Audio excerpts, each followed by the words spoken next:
नमस्कार, सुदर्शन न्यूज में आपका स्वागत है। मैं हूं मुकेश कुमार और आप देख रहे हैं जवाब तो चाहिए।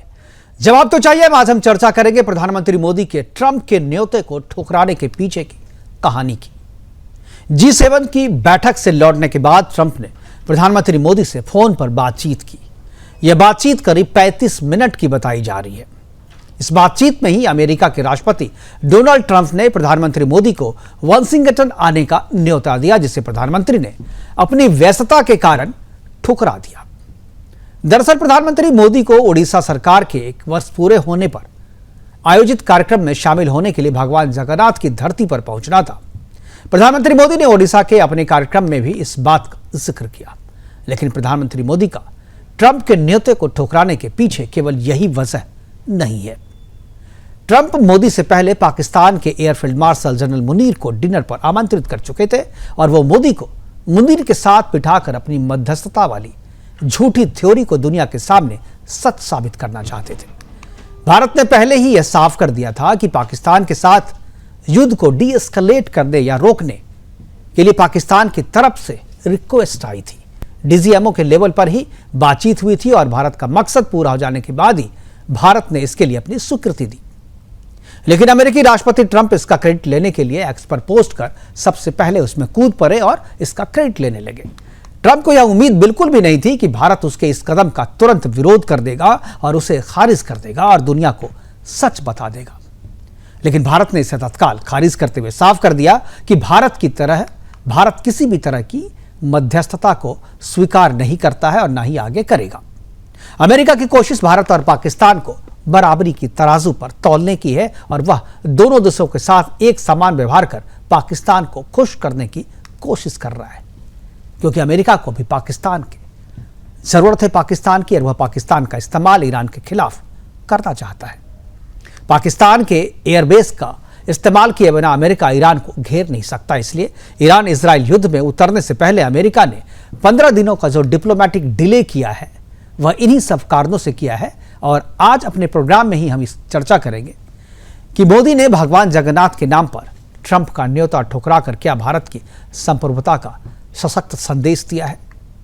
प्रधानमंत्री मोदी का ट्रंप का न्योता ठुकराने से दोनों देशों के संबंधों पे, राजनयिक संबंधों पे क्या असर पड़ेगा, इस पर भी चर्चा करेंगे। और क्या अमेरिकी राष्ट्रपति डोनाल्ड ट्रंप पाकिस्तान और हिंदुस्तान के बीच मध्यस्थता का क्रेडिट लेने के लिए अभी भी बेताब है? क्या पाकिस्तान अमेरिका के लिए एक बार फिर से फ्रंट लाइन स्टेट बनने की तैयारी में है? यह भी चर्चा करेंगे। और चर्चा को आगे बढ़ाने के लिए हमारे साथ कुछ मेहमान होंगे, उनसे मैं आपका परिचय कराएंगे। लेकिन पहले एक रिपोर्ट देखते हैं और प्रधानमंत्री के उस बयान को भी सुनते हैं जो उन्होंने उड़ीसा में दिया, और उसके बाद मेहमानों से परिचय करवाएंगे और फिर चर्चा की शुरुआत करेंगे। पाकिस्तान और भारत को एक ही मेज पर बैठा दे और अपनी साजिश का जाल दुनिया के सामने परोस दे, लेकिन प्रधानमंत्री मोदी ने न सिर्फ इस दावत को लात मारी बल्कि अमेरिका को उसकी औकात भी याद दिला दी। प्रधानमंत्री मोदी ने साफ कर दिया, पाकिस्तान और भारत के बीच कोई सीज फायर अमेरिका की दया से नहीं हुआ। पाकिस्तान खुद भारत के आगे घुटनों पर गिरा, क्योंकि वो जानता है कि भारत के शौर्य के आगे उसकी औकात क्या है। प्रधानमंत्री मोदी ने अमेरिका को करारा तमाचा मारा है। दुनिया अब देख रही है कि भारत अब अमेरिका का मोहताज नहीं, भारत अब अपने दम पर फैसले करता है। ये वही अमेरिका है जो दिखावे की दोस्ती करता है और पीठ में खंजर घोंपता है। लेकिन अब उसकी एक नहीं चलेगी। भारत का स्वाभिमान किसी दावत की प्लेट में परोसा नहीं जा सकता। प्रधानमंत्री मोदी ने कूटनीति की दुनिया में ऐसा इतिहास। अभी 2 दिन पहले मैं कनाडा में G7 समिट के लिए वहां था और अमेरिका के राष्ट्रपति ट्रंप ने मुझे फोन किया। उन्होंने कहा कि अब कनाडा तो आए ही हैं तो वॉशिंगटन होकर के जाइए, साथ में खाना खाएंगे, बातें करेंगे। उन्होंने बड़े आग्रह से निमंत्रण दिया। मैंने अमेरिका के राष्ट्रपति को कहा कि आपका निमंत्रण के लिए धन्यवाद, मुझे तो महाप्रभु की धरती पर जाना बहुत जरूरी है।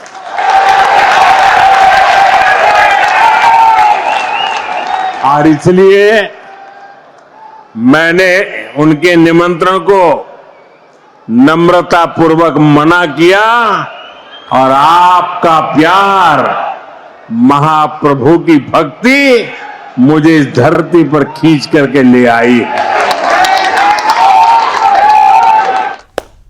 तो महाप्रभु की धरती पे जाना था, इसलिए ट्रंप का निमंत्रण आमंत्रण डिनर जो है उसे ठुकरा दिया प्रधानमंत्री मोदी ने। क्या यही सिर्फ वजह है या इसके पीछे और भी वजह है? करेंगे चर्चा, और चर्चा को आगे बढ़ाने के लिए हमारे साथ जो मेहमान हैं मैं उनसे आपका परिचय करवा दूं। हमारे साथ हैं जेके बंसल जी, रक्षा विशेषज्ञ के तौर पे, अभिनव डोगरा जी, वो भी है रक्षा विशेषज्ञ के तौर पे, सुधीर सिंह जी है, विदेश मामलों के जानकार हैं, कर्नल विनय कुमार ब्याला जी है, ये है पूर्व रॉ अधिकारी है और ऐसे मसलों पे बहुत अच्छी समझ रखते हैं, इसलिए आज उनको भी हमने साथ जोड़ा है। सभी मेहमानों का स्वागत है और चर्चा की शुरुआत मैं सुधीर सिंह जी से करना चाहूँगा, विदेश मामलों के जानकार हैं और चूंकि बात डिप्लोमेसी की है इसलिए मैं थोड़ा चाहूँगा सुधीर जी, अगर आपको मेरी आवाज़ पहुँच रही है तो मैं ज़रा समझना चाहूँगा आपके हिसाब से कि ये जो ट्रंप ने निमंत्रण दिया और मोदी जी ने बड़ा विनम्रतापूर्वक जो है इसे स्वीकार नहीं किया और स्वीकार कर दिया, क्या ये इतना ही है कि भगवान महाप्रभु की धरती पे आना था, 1 साल का कार्यक्रम होना था, इसकी वजह से था या इसके पीछे की कहानी कुछ और है?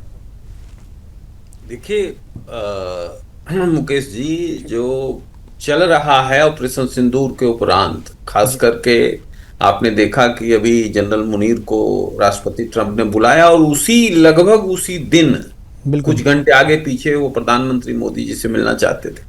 तो कूटनीति का लिहाज है कि भारत कभी भी अपने आप को पाकिस्तान के साथ बराबरी में क्यों रखेगा। हम तो चीन के टक्कर में हैं, अमेरिका के टक्कर में हैं, दुनिया के बड़े बड़े देश हमारे लिए एकदम पलक पाखड़े बिछाए रहते हैं। तो किसी भी स्तर पर हम पाकिस्तान से अपनी बराबरी नहीं करना चाहते थे और ये प्री डिसाइडेड इंडियन सिस्टम से था कि चूंकि ट्रंप साहब जो है कनाडा से जल्दी निकल गए थे, इजराइल वाली जो इमरजेंसी है, तो उनका भी अपना एक रीजन था, लेकिन वो प्रधानमंत्री मोदी से मिलना चाहते थे और वॉशिंगटन डीसी उनको बुला के मिलना चाहते थे। तो ये एक अच्छा जेस्चर आप मान सकते हैं, लेकिन हमारा प्रधानमंत्री कनाडा गया है और किसी कारण से राष्ट्रपति अमेरिका के वहां से निकल गए, तो हमारा प्रधानमंत्री फिर व्हाइट हाउस जाके मिले, तो कहीं ना कहीं एक अच्छी चीज नहीं मानी जाएगी डिप्लोमेसी के लिहाज से, बराबरी के लिहाज से, सम्मान के लिहाज से। तो भारत ने इसको इसीलिए विनम्रता पूर्वक ठुकरा दिया। जो अभी चल रहा है दुनिया में, खास करके इजराइल ईरान के युद्ध के संदर्भ में अगर भी आप देखें तो भारत एक बहुत ही प्रभावी भूमिका में, इजराइल का भी मित्र है और ईरान का भी मित्र है। आप देखिए कि 1956 में हंगरी पर हमला किया था रूस ने, लेकिन जवाहरलाल नेहरू की सरकार ने उसकी आलोचना नहीं करी थी। उनको पूछा गया कि भाई ऐसा आप क्यों कर रहे हैं, सोवियत संघ की आलोचना क्यों नहीं कर रहे हैं, तो उन्होंने कहा कि हम दोनों पक्षों के संपर्क में हैं, अगर हम आलोचना करेंगे तो फिर हमारा कौन मानेगा। तो भारत निश्चित तौर पर अगर कोई एक मध्यस्थता की स्थिति आती है तो उसमें one of the prominent mediator होके उभरेगा। तो ये सारा चीज जो है स्ट्रेटेजिक कैलकुलेशन में लेके प्रधानमंत्री और उनकी टीम चल रही है। तो इस लिहाज से ट्रंप साहब अगर G7 में कनाडा में मिलते तो बात और थी, लेकिन उनसे मिलने के लिए वॉशिंगटन डीसी जाना, वो भी जनरल मुनीर जब आ रहे हैं, तो उस संदर्भ में बिल्कुल ही गलत था और ये प्रधानमंत्री का और भारत का एक बहुत ही अच्छा फैसला है। बिल्कुल सही कहा आपने। अभिनव डोगरा जी के पास में जाऊंगा। अभिनव जी, ये जैसा सुधीर जी ने कहा, मैं उसी बात को आगे बढ़ाते हुए कह रहा हूँ कि क्या जो अमेरिका का जो रुख है, अमेरिका का रुख पाकिस्तान के प्रति अभी थोड़ा पॉजिटिव हुआ है, पाकिस्तान की अभी उसे ज़रूरत है और इसमें वो भारत का इस्तेमाल भी करना चाहते हैं। क्या आपको लगता है कि जो ट्रंप पहले टर्म में थे और भारत के साथ जो उनके संबंध थे, हाउडी मोदी वाला, क्या वो चीज़ें अब नहीं रही है और भारत के लिए भारत की कीमत पर वो पाकिस्तान के साथ संबंध को गहरे करने का दांव कर रहे हैं और चूंकि पाकिस्तान की अभी उनको ज़रूरत है, शायद इसलिए वो भारत को दांव पे लगा रहे हैं? अभिनव जी, कहीं ना कहीं तो बिल्कुल साफ है कि पाकिस्तान को इंडिया के साथ एक पेडेस्टल पे रखने की कोशिश की जा रही है जी।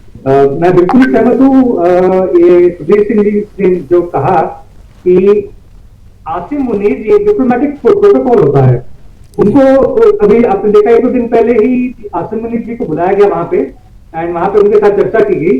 तो उसी के साथ ही एट द सेम टाइम हमारे प्रधानमंत्री जी को न्यौता देना, इसका मतलब है कि दोनों को इक्वेट किया जा रहा है। हमारे प्रधानमंत्री जी को आसिम मुनीर जी जो head of the arm forces the army इन पाकिस्तान, उनके साथ इक्वेट किया जा रहा है। तो ये डिप्लोमेटिक स्तर से बहुत ही सही मैं कहूंगा एक निर्णय लिया गया कि प्रधानमंत्री जी यूएस नहीं गए। कभी किसी और संदर्भ में ट्रम्प जी से मिलना हो तो वो ठीक रहेगा, बट ऐसे तौर पे ना मिला जाए तो ही ठीक था। बिल्कुल, लेकिन अमेरिका का यह रुख क्या बताता है बंसल साहब? अमेरिका का यह रुख क्या बताता है? एक चीज़ जो उनका जो फ्रस्ट्रेशन था कि हम मध्यस्थता की बात करी और उसको भारत ने ठुकरा दिया और सच सामने ला दिया। क्या अमेरिका या कहें जो ट्रंप जो है अभी तक उस बना स्थिति में नहीं है कि मेरी बात को कैसे काट दिया भारत ने?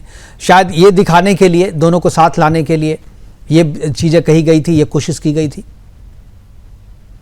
नमस्कार मुकेश जी। देखिए, ऐसा है कि इंटरनेशनल पॉलिटिक्स जो डिप्लोमेसी है वो बहुत ही एक कॉम्प्लिकेटेड चीज है। जो सामने नजर आता है वो नहीं होता है, और या जो इमोशंस इसमें बिल्कुल नहीं होते, और ना ही इसमें ये होता है कि एक कोई नीचे किसी को दिखा रहा है। जिसकी जिस तरह से जरूरत होती है उस समय उससे वैसे ही क्या आ जाता है। और जिस तरह का जो जैसा हमारी इंडिया की इंडिपेंडेंट पॉलिसी है तो उनको पता भी है इस चीज का कि इंडिया इंडिपेंडेंट, तो ऐसा नहीं है कि उनके पास में उनके ऊपर में कोई फ्रस्ट्रेशन है। वो कह देते हैं ठीक है, फ्रस्ट्रेशन का तो कोई मतलब ही नहीं बनता।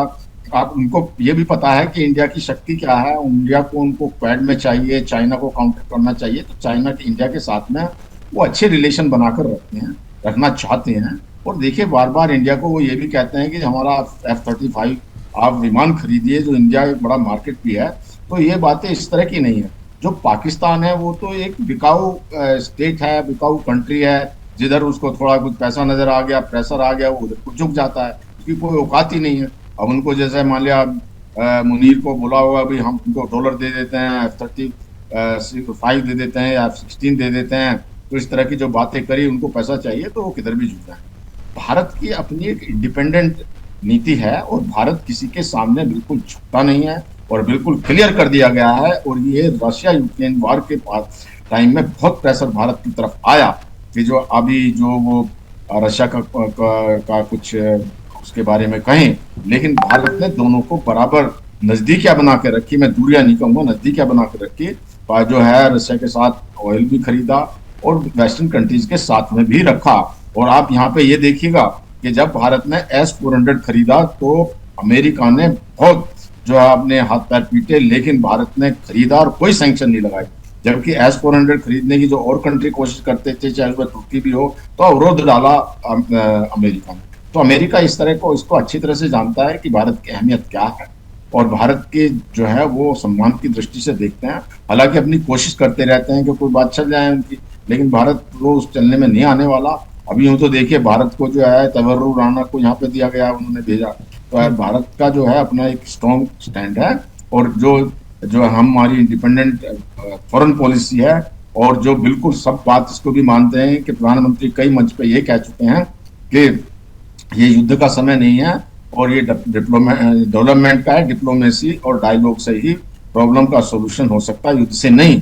ये उन्होंने पुतिन के सामने भी 2 बार कह दिया, और इस बात को पूरे वेस्टर्न वर्ल्ड ने रिपीट किया और सराहा। तो इस प्रकार से भारत को देखा जाए तो ये कुछ छोटी मोटी चीजों को देख के अंदाजा लगाना, कहना कि उन्होंने ये, और फिर उनका एक प्रोग्राम था अपने प्राइम मिनिस्टर का कि भाई उनको पहले वो साइप्रस गए, वहां से कनाडा गए, वापस इंडिया आना था। जब कोई बीच में प्रोग्राम नहीं था वो क्यों जाए? और जो है चाहे अगर हम उम्मीद भी नहीं होता और उनके पास समय नहीं था तो वो जाते नहीं है सर। तो वो अपने दृढ़ हैं, स्थिर हैं। और इसके बाद भी देखिए, आप कह रहे हैं कि फ्रस्ट्रेशन नहीं है, फ्रस्ट्रेशन इसलिए है अभी इसी साल में जो क्वाड की मीटिंग होने वाली है, जो भारत उसकी अध्यक्षता कर रहा है। आप जानते हैं कि उसमें जापान है, ऑस्ट्रेलिया है, अमेरिका और इंडिया। तो उसमें जो न्योता दिया है हमारे प्राइम मिनिस्टर ने ट्रम्प साहब को, तो ट्रम्प साहब ने उसको स्वीकार कर लिया है, वो भारत में इस क्वाड की मीटिंग में आएंगे। तो इन बातों को ऊपर से देख करके ऐसा ना पढ़ा जाए या उसका परसेप्शन ना लगाया जाए। जो हमारी कूटनीति और डिप्लोमेसी बहुत स्ट्रॉन्ग है, और जिसमें कि कोई इस तरह के हम छोटे मोटे बात उनसे जो है, हमारे प्राइम मिनिस्टर बहुत मैच्योर हैं, बहुत उनका पूरी इज्जत है वर्ल्ड के अंदर में अभी भी वो। बिल्कुल सर, मैं एक सवाल मैं बंसल जी आपसे भी, और ब्याले जी हमारे साथ है, विनय कुमार ब्याले, उनसे भी पूछना चाहूंगा कि अमेरिका ने मुनीर को बुलाया, वहाँ के जो प्रधानमंत्री राष्ट्रपति उनको नहीं बुलाया, पूरी दुनिया में अमेरिका जो है लोकतंत्र का बड़ा हिमायती बनता है, लोकतंत्र सबसे बड़ा क्षेत्रफल के हिसाब से सबसे बड़े लोकतंत्र के राष्ट्रपति है डोनाल्ड ट्रंप। लेकिन उसने चुना किसे? उसने मुनीर को चुनाव की शासक, यानी लोकतांत्रिक तरीके से चुनी गई सरकार के प्रतिनिधि को नहीं बुला करके मुनीर को बुला करके बात करना, इसको आप किस तरीके से देखते हैं ब्याले जी? विनय कुमार ब्याले जी, क्या आवाज आ रही है आपको? जी जी जी जी जी जी जैसा कि हम सब जानते हैं जी पाकिस्तान में जो लोकतंत्र है वो एक डमी लोकतंत्र है। वहां पर इन्होंने मुनीर को बुला के मुनीर की विश्वसनीयता को बढ़ाया और यह पाकिस्तान के लोगों को बताया। उनको पता है वक्त आने पर पाकिस्तान की आर्मी ही उसके साथ खड़ी हो सकती है।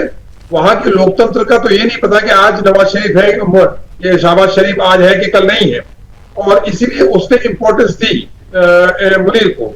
लेकिन मुनीर को भी इंपॉर्टेंस तो बहुत अधिक नहीं दी। अमेरिकन राष्ट्रपति द्वारा बुलाया जाना और खाना खिलाया जाना, और उसके बाद मुनीर इतने ऑब्लाइज हो गए कि मुनीर चिल्ला चिल्ला के कह रहे हैं कि ट्रंप को नोबेल प्राइज दे दो।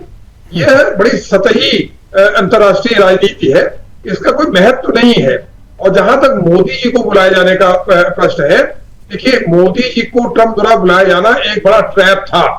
पहला ट्रैप तो यह था कि मोदी को मुनीर के साथ इक्वेट कर देना, जो कोई ना हम उसको उचित समझते हैं और ना विश्व में कोई उचित समझता है। एक तरफ आप मुनीर को बुला रहे हैं, दूसरे मोदी जी को बुला रहे हैं।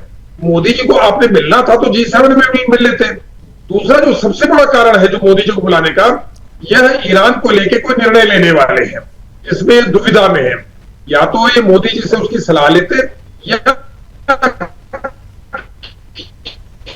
लिए जाने वाले निर्णय पे मोदी की जो विश्वसनीयता है उसकी मोहर लगाते। पीछे मैंने बड़े बड़े बात की है और उन लोगों ने भी मेरे निर्णय में अपनी राय दी है। यानी एक तरह से मोदी जी को इन्वॉल्व करना कि जी मैंने निर्णय लेने से पहले बिल्कुल। आपकी आवाज थोड़ी डिस्टर्ब हो रही है ब्याले जी, आपकी आवाज डिस्टर्ब हो रही लगता है, इंटरनेट की कुछ खामी है। सुधीर सिंह के पास जाएंगे हम। सुधीर जी, जो बात ब्याला जी कह रहे हैं, क्या आप सहमत है उससे कि ईरान के खिलाफ कोई फैसला लेने से पहले ट्रंप क्या भारत से बात करना चाहेगा, भारत की सलाह लेना चाहेगा मोदी से खासतौर?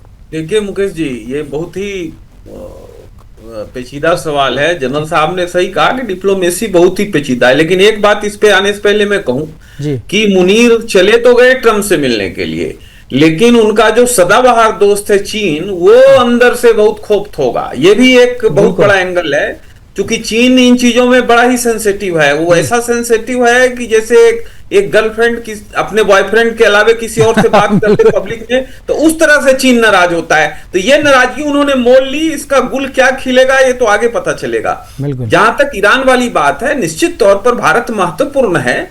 ईरान और इजराइल दोनों भारत के दोस्त हैं।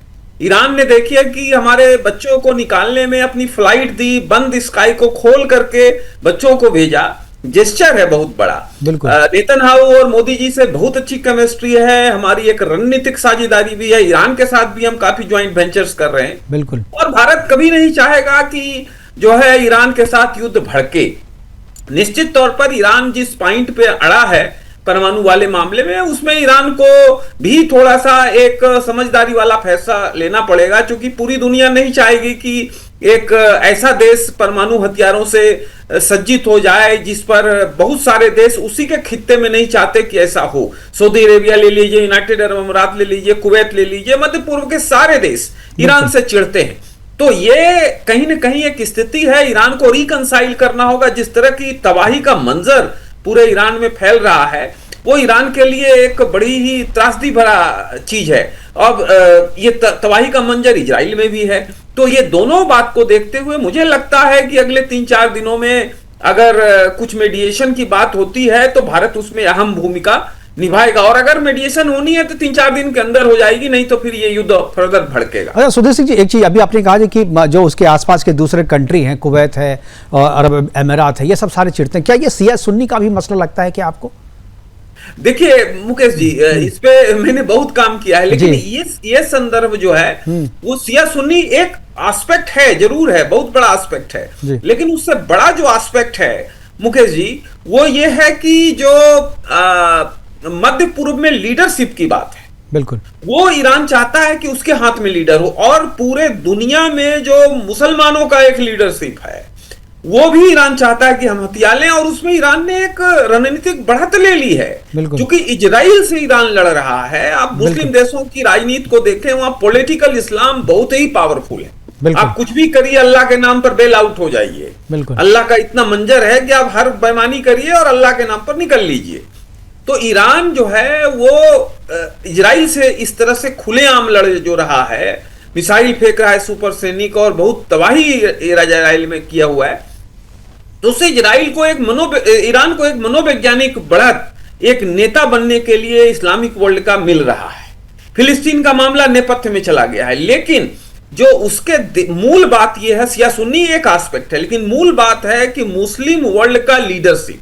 आप बड़ा इंटरेस्टिंग है मुकेश जी, आप टर्की के भूमिका को देखिए। अर्दोगान ऐसे तो बहुत लंबा चौड़ा फैलते हैं, ये है वो है, लेकिन वो भी बहुत ही ईमानदारी से लगे हुए हैं कि ईरान बैकआउट हो जाए, ईरान कमजोर पड़ जाए। अगर ईरान थोड़ा सा बढ़ा तो टर्की का खिलाफत उसकी खलीफत पे जो है असर आएगा, वो खत्म हो जाए। बिल्कुल, ये एक बड़ा इंटरेस्टिंग और मुझे लगता है कि इसमें एक चाल और चल दी है, जो ये जो है अपने ईरान के जो नेता हैं, उन्होंने एक चाल और चली है। आज उन्होंने अपने उत्तराधिकारी की घोषणा की है, उसमें अपने बेटे का नाम नहीं लिया, 3 मौलवी का नाम लिया है। 3 मौलवी का नाम उसने आगे कर दिया है और अपने बेटे का नाम उसमें नहीं दिया। विनय डोगरा जी, क्या आपको लगता है ये भी एक मुस्लिम वर्ल्ड में लीडरशिप की जो लड़ाई है उसमें एक बढ़त दिलाएगा खमैनी को?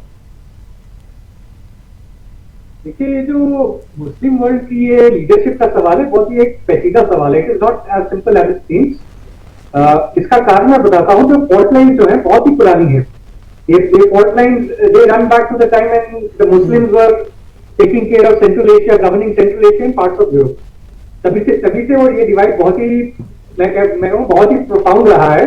और आज की डेट में चाहे छुपा हुआ ही हो, पर ये जो डिवाइड है वो आज भी साफ तौर पे दिखता है।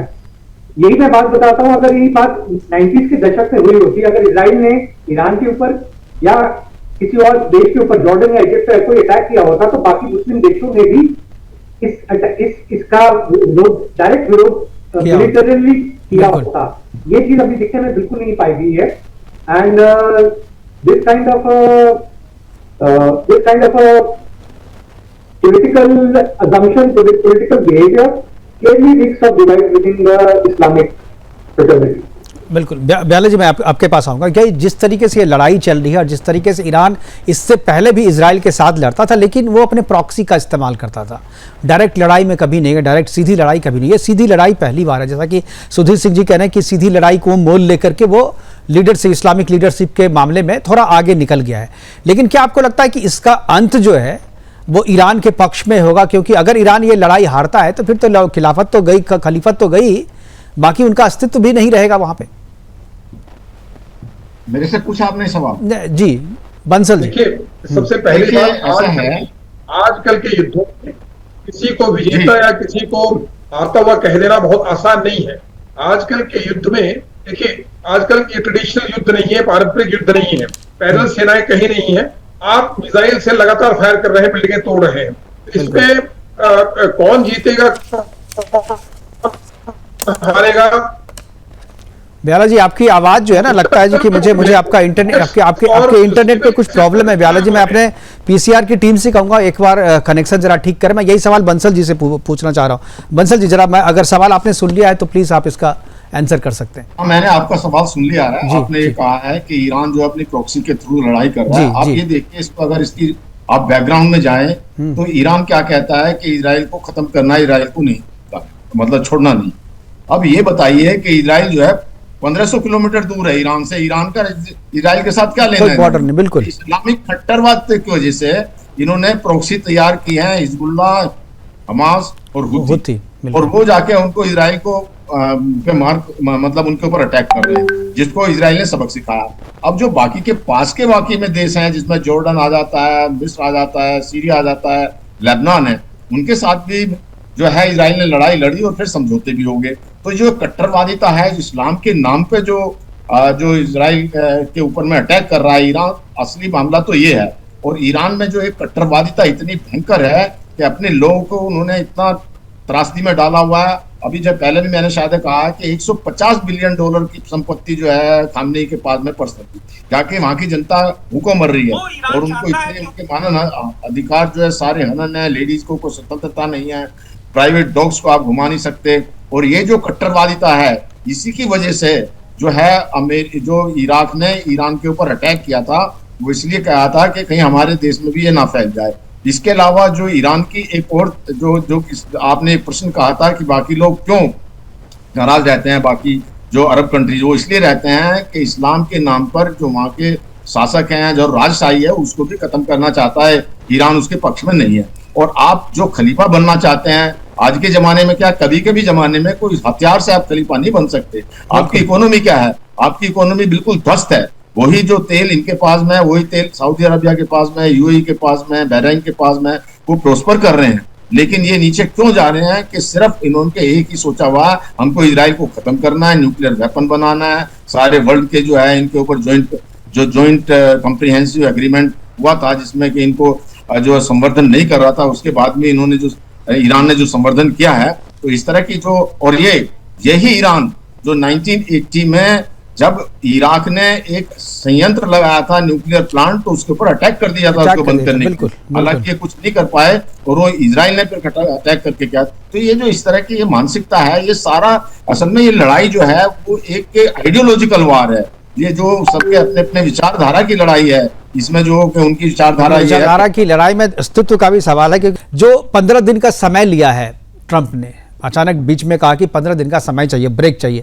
ये जो डिप्लोमेटिक डिले आप इसे कह सकते हैं। कल हमारे साथ एक पैनलिस्ट थे, उन्होंने कहा कि डिप्लोमेटिक डिले है, तैयारी करने के लिए, सोचने समझने के लिए आराम से 15 दिन का समय लिया है कि 15 दिन में कोई उनके बारे में कुछ नहीं, 15 दिन के बाद हम फैसला करेंगे। आपके हिसाब से इन 15 दिनों में ट्रंप क्या कर सकते हैं, क्या सोच सकते हैं, किस लिए समय चाहिए? मुकेश जी देखिए, ट्रंप साहब जब से आए हैं तो उन्होंने एक गाना लगातार जारी रखा है कि वो युद्ध के खिलाफ हैं, वो शांति के समर्थक। बिल्कुल।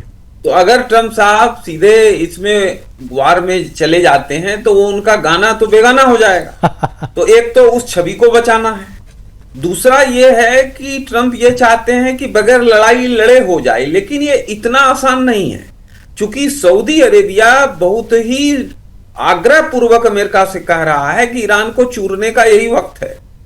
क्योंकि वर्ल्ड लीडरशिप की बात है, और आपके संज्ञान में होगा कि अभी जो ट्रंप साहब गए थे सऊदी अरेबिया, तो लगभग $300 बिलियन का सौदा हुआ है डिफेंस इक्विपमेंट्स का, फाइटर प्लेन एक्सेट्रा का। तो वो यूएई के साथ हुआ है, तो वो कहीं ना कहीं जो है वो भी एक ट्रंप साहब को आप समझ रहे हैं इकोनॉमी वाला व्यापारी आदमी है। हाँ। तो ईरान को रोकना भी है, लड़ना भी नहीं है, डिप्लोमेसी से काम करना है। तो इस संदर्भ में मुझे लगता है बैक चैनल से अमेरिकन एडमिनिस्ट्रेशन काम कर रहा है, बात लगातार हो रही है। अब ईरान जो है, अभी जो 2 महीने से बातचीत हो रही थी परमाणु हथियारों के बारे में, उसमें कल ही देर रात में अनाउंस किया ईरान ने कि वो बैक कर रहा है उस बातचीत से। तो वो बातचीत की टेबल पे आ रहा है जी, वो बातचीत जो है वो रुक गई, तो एक व्यवधान पैदा हुआ। लेकिन ईरान को परमाणु हथियारों से पीछे हटना होगा।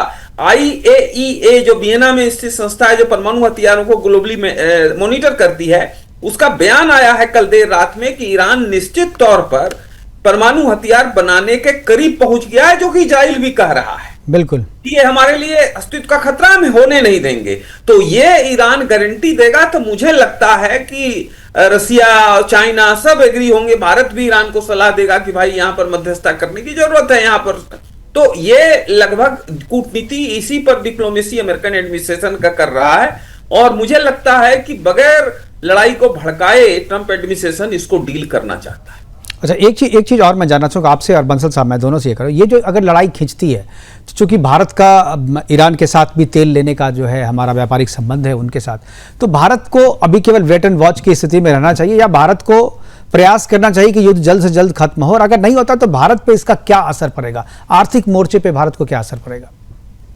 देखिए, आर्थिक मोर्चे पे तो भारत को असर पड़ेगा ही, तेल का जो दाम बढ़ जाएंगे और बहुत सारा तेल हम वहां से लेते हैं। और जहां तक रही मध्यस्थता की बात, या भारत कोई कोशिश करेगा, कोई मानेगा नहीं ईरान, क्योंकि उनके जो माइंड में सबके इतना घुसा हुआ है, वो जो है ना किसी की नहीं मानने वाले सुनने वाले, वो एक जो धार्मिक कट्टरता है। आप ये देखिए कि हमास ने अटैक किया इजराइल के ऊपर में, और इजराइल के ऊपर में जो वहां के उनके 60,000 लोगों को मार दिया गया, और हमास की और हिजबुल्लाह की लीडरशिप को भी खत्म कर दिया गया, हुती के ऊपर को भी काफी डैमेज कर दिया, फिर भी वो लड़ने मरने के लिए तैयार हैं, वो अपने आप को बचाने के। तो यही जो उन्माद है, जो धार्मिक कट्टरता, और जो कई तरह के हैं कि जो है वहां जन्नत मिलेगी, और इस तरह की जो एक जो कट्टरवादिता की है, तो वो अपने विचारों से अपने उससे हट नहीं सकते। अगर उनको हटना होता तो इनके सुलेमानी को खत्म किया, और इतने जो इनकी लीडरशिप है मिलिट्री की, उनको खत्म कर दिया गया, और खत्म करते ही जा रहे हैं। तो उनको उसमें ही अपने जो जान माल का खतरा हो रहा है उससे पीछे आ जाने की बात थी, और उसको बस सिर्फ यही कहना था कि जी हाँ, हम जो है न्यूक्लियर वेपन का जो प्रोग्राम है जो उसको बंद कर देते हैं। तो मुझे नहीं लगता कि ईरान इसको बंद करेगा। आ सकता है बहुत ज्यादा प्रेशर आ जाए और लगे कि बिल्कुल ही हम जाने वाले हैं अभी, तब जाके वो बंद करेंगे, नहीं तो ईरान बंद नहीं करेगा। और ईरान को जो अमेरिका ने भी ठान लिया है और इजराइल ने भी ठान लिया है कि उनका न्यूक्लियर प्रोग्राम खत्म करना है, रिजीम को भी खत्म करना है, तो अल्टीमेटली जो है और कोई बचाने आने वाला नहीं है। ना रशिया आएगा, ना चाइना आएगा, ना जो है कोई अरब ममालिक आएगा, और ना ही नॉर्थ कोरिया आएगा। तो उसमें ईरान को बहुत सब लोग जो है बातें कर रहे हैं, पॉलिटिकल स्टेटमेंट दे रहे हैं, सब डिप्लोमेटिक स्टेटमेंट दे रहे हैं। यूएन की तो कोई वैधता है ही नहीं, वो तो टूथलेस टाइगर है, उसकी तो कोई सत्ता ही नहीं है। तो इस प्रकार से अभी ईरान को डिसाइड करना है कि अपने आप को सर्वाइव करना है या अपने आप को बर्बाद करना है। बर्बाद तो काफी हद तक हो ही चुका है, जो उनके जो ठिकाने हैं वो बहुत ज्यादा विध्वंस मचाया हुआ है, क्योंकि सेलेक्टेड ठिकाने जो है, जो बिल्कुल स्ट्रेटेजिक उनके जो ठिकाने हैं, जो एसेट्स हैं, उनको खत्म कर रहा है इजराइल। तो अमेरिका जो ईरान है वो तो मिसाइल दागे जा रहा है, चाहे वो कहीं भी पड़ रही है, इंडियन पे पड़ रही है, हॉस्पिटल के, पर ये जो बड़े सोच समझ करके कर रहे हैं। उनके पास में इतनी जबरदस्त एयर पावर है, और वहां पे उनके पास में कोई एयर डिफेंस नहीं है। और हालांकि ईरान ने रिक्वेस्ट किया था रशिया से कि हमको S-400 या Su-57 दे दें, तो वो कितना देते हैं कितना नहीं देते हैं, अपने आप युद्ध में फंसे हुए। तो बहुत ही स्थिति नाजुक है, इसको समझना बहुत जरूरी है। बिल्कुल बंदा साहब, ये तो हुई इराक और ईरान की बात। मैं एक चीज़ मैं सुधीर सिंह जी के पास आऊँगा वापस, और ज़रा जो मुनीर जो डिनर करके आया अमेरिका में, उससे भारत पाकिस्तान के संबंधों पे आप किस तरीके से, क्या इस पे कोई असर पड़ेगा? भारत पाकिस्तान के बीच में भी तनाव है, अमेरिका हमेशा बीच में रहता है, पाकिस्तान के साथ खड़ा होता है। ये जो डिनर डिप्लोमेसी करके आया है वो, तो ये केवल ईरान के खिलाफ पाकिस्तान को यूज करने के लिए अमेरिका ने मुनीर को डिनर कराया है, या मुनीर ने भी तो कुछ किया होगा पाकिस्तान के साथ? तो मुनीर क्या क्या कर सकता है अमेरिका के साथ? मुकेश जी, ये बहुत बढ़िया सवाल है आपका। एक पीछे का जवाब मैं देना चाहता हूं कि जो आपने पीछे एक सवाल किया था कि मुनीर जो है वो क्यों गया जी, क्या मिला मुनीर को, तो वो एक हम सब समझते हैं कि देखिए पाकिस्तान जो चलता है, तो हाल तक पाकिस्तान AAA से चलता था, आर्मी, अल्लाह और अमेरिका। बिल्कुल। तो अमेरिका वहां बड़ा प्रोमिनेंट है, और नंबर 1 आप ध्यान में लें कि पाकिस्तान को आर्मी चलाती है। पाकिस्तान का प्रधानमंत्री आर्मी के लिए चपरासी है, उसका कोई वैल्यू नहीं है। संविधान जो है कागज का टुकड़ा है, उसको जब इच्छा उठा के फेंकेगा। 4-5 बार संविधान को निरस्त किया, सैनिक शासन आया। तो कोई भी जो सैनिक तानाशाह है या सेना प्रमुख है, वो अमेरिका के गोद में जाके बैठ के बड़ा सुकून महसूस करता है। जैसे कि कोई बच्चा अपने माँ के गोद में बैठ के खुश होता है, वैसे पाकिस्तान का आर्मी चीफ अमेरिका के गोद में बैठ के खुश होता है। ये अमेरिका पाकिस्तान का पिछले 75 साल का इतिहास है। आज के परिप्रेक्ष्य में जो ईरान में लड़ाई हो रही है इजराइल से, तो वो एक संदर्भ है जिसमें कि ट्रंप साहब चाहते थे कि अगर लड़ाई भड़क जाए तो हम पाकिस्तान को पहला तो न्यूट्रल रखें, दूसरा कि हम पाकिस्तान के एयर स्पेस का और पाकिस्तान के एयर स्ट्रिप का इस्तेमाल ईरान के खिलाफ कर सकें।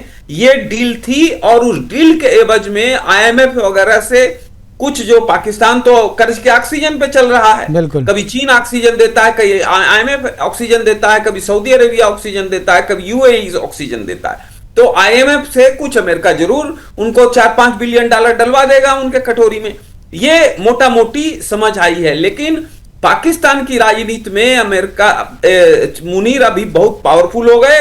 अब वो जो हमारे प्रधानमंत्री पाकिस्तान के शहबाज साहब, वो भी अब उनके कठपुतली थे ही और हो गए। तो निश्चित तौर पर सेना को अमेरिका ने अपने इस चाल से मजबूत कर दिया पाकिस्तान की आंतरिक राजनीति में। बाकी कहीं कुछ नहीं है इसमें। भारत के संबंधों पर कोई असर नहीं पड़ेगा। इकोनॉमी मैटर करता है। भारत की इकोनॉमी ऑलरेडी चौथी हो गई है, कुछ महीनों में तीसरी हो जाएगी। पाकिस्तान की इकोनॉमी 300-350 बिलियन डॉलर की है, कहीं कुछ नहीं है।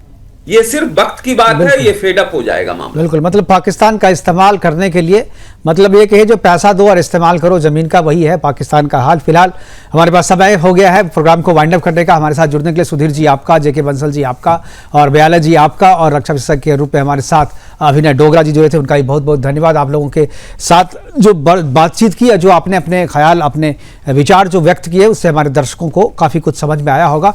और ट्रंप के डिनर को जिस तरीके से मोदी जी ने लात मारी, ये केवल भगवान जगन्नाथ के कारण नहीं, बल्कि उस डिप्लोमेसी के कारण भी, जिस डिप्लोमेसी के पीछे ट्रंप भारत और पाकिस्तान को एक तराजू पे लाना चाहता था और पाकिस्तान की औकात को बढ़ा करके भारत के बराबर लाना चाहता था, इसे भी मोदी जी ने लात मार के बता दिया है कि भारत जो है अपनी शर्तों पे काम करता है। फिलहाल अभी के लिए इतना ही, दीजिए इजाजत, नमस्कार।